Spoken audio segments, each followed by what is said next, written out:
Do you have any idea how many text messages you send from your cell phone in a month?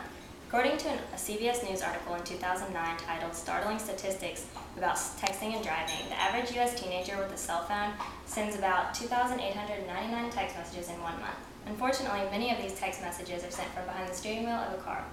The texting driver is 23 times more likely to get in a wreck than a person that's not texting.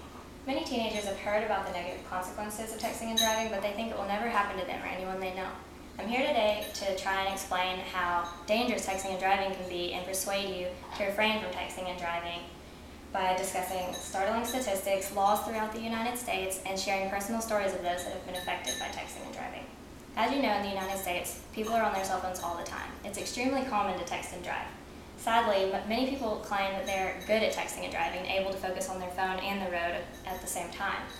The statistics I'm about to list are going to portray how dramatically texting can affect your reaction time and thought processes while you're driving. According to a government organization called Stop Text, Stop Wrecks, 5 seconds is the average time that you're looking down at your cell phone when you're driving. Did you know that when you're going 55 miles per hour down the road, that in 5 seconds that's enough time to cover the length of a football field? Think about how long a football field is and how much you're not looking at the road. It's extremely unsafe. Texting while driving can cause your reaction time to be as low as a 70-year-old's. Also, steering capabilities are affected 91% when you're texting and driving. A cognitive study from Carnegie Mellon University discovered that texting while driving affects your brain activity by 40%. Driving is a mental activity, and you really need to be able to focus on the road and everything around you. If you can't focus on the road and know what's going on, if someone cuts you off or the light changes colors and you're not paying attention, then it causes a very high risk for a wreck. 90% of teenagers say that they don't drink and drive. However, 9 out of 10 admit to texting while driving in a 2006 National Teen Driving Survey. Drinking and driving is obviously extremely unsafe, but recent studies have showed that texting and driving is even more unsafe. They relate it to like driving with a 0.08 blood alcohol concentration when you're texting. Although drinking and driving is very unsafe because it impairs your judgment and vision, texting and driving is even worse because it doesn't just impair your vision, it makes you not be able to see at all because your eyes aren't on the road. Although there's not a national law that forbids texting and driving, there are 39 states that ban texting and driving for all drivers. Texting and driving has endless consequences, and some of them can even have to do with the law and lead to costly fines and higher insurance rates. First of all, with the fines, if it's illegal, then you're breaking the law. And the fines can range from $25 to $1,000. First of all, if you're caught, it'll typically be just $25 to $100. If you're caught for a second offense, though, it can be raised to $1,000 or even more. However, those are only the fines if you don't cause a wreck. If you cause a wreck and injure or kill somebody due to texting and driving, you'll face prison time and also probation. Your life will be forever affected.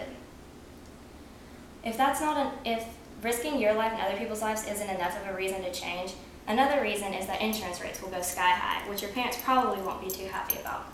Edgar Snyder, who owns a law firm to help people that have been in wrecks due to texting and driving, stated that 600 deaths and 500,000 injuries have been caused by distracted driving a year. Every time you get in a car accident, the insurance company has to pay for it and passes that on to all the other members by slightly raising the rates. That means that basically if someone doesn't text and drive, they still have to pay for it because of the high number of wrecks. If the brutal statistics and the laws throughout the United States aren't enough of a reason for you to want to change, the personal stories will probably be enough to change your mind. The worst consequence of texting and driving is the problem of injuries and death due to it. Some of the most popular social media stories are from the AT&T documentary called The Last Text. You can watch it at att.com, and I highly recommend it. It discusses multiple stories of people that have been affected by drinking, texting, and driving.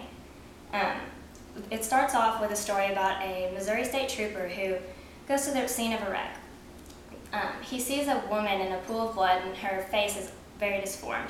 The first thing he notices is her tennis shoes because he can tell it's a very young girl.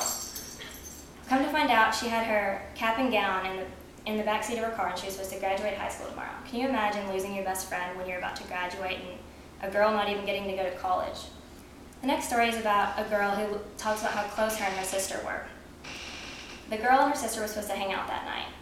She described her sister as someone that was so good at texting. She texted all the time, at dinner, at the movies, if they were bowling, and she could look at you in the face but still be texting. She basically had the keyboard memorized. So she was texting her sister to see if they were still going to hang out tonight. And as her sister was driving, she nicked the median and flipped the truck and flew out of the driver's door and was 300 feet from the car. She was pronounced dead immediately. The text that killed her was a yeah, a simple yeah. Can you imagine being the sister knowing that the text that she was sending to you is what killed her? And the last story I'm going to talk about was a boy driving with his girlfriend. They were on their way home, and he described how he was texting as a simple habit. He would look up every 2 seconds and hold the phone right by the wheel, and it was just a simple task. Next thing he knows, he hears his girlfriend screaming, and the windshield is shattered. He gets out of the car and sees that he veered over into the bike lane and hit a biker. He immediately had no pulse and was pronounced dead. The text that killed an innocent man was LOL, 3 simple letters and a life lost. As you can see, texting while driving is not worth it. It can hurt yourself, it can hurt others, and cause so much grief for the families affected. The main thing that's so hard is the fact that texting and driving is preventable, and it doesn't have to kill anybody. Although texting can be a good way of communication, there's just absolutely no need to do it when you're driving. Texting while driving can be stopped and prevented, and it is so important to spread awareness of how dangerous it is. People can stop texting and driving in many ways. For example, if you just put it somewhere you can't reach it, then you won't be able to grab it while you're driving. Also, turn it on silent. If you don't hear yourself get a text message or a phone call, you won't be nearly as tempted to grab it. Also, if you have a passenger, just have them text for you. It's that simple. My point is, texting with driving has 0 benefits and many consequences, and it is just completely not worth it. Do you really want the terrible consequences of guilt, permanent injury, jail, or even death? No sane human being wants any of that, and it can be prevented and stopped if you just stop texting while driving and spread awareness of it and tell everybody how dangerous it can be.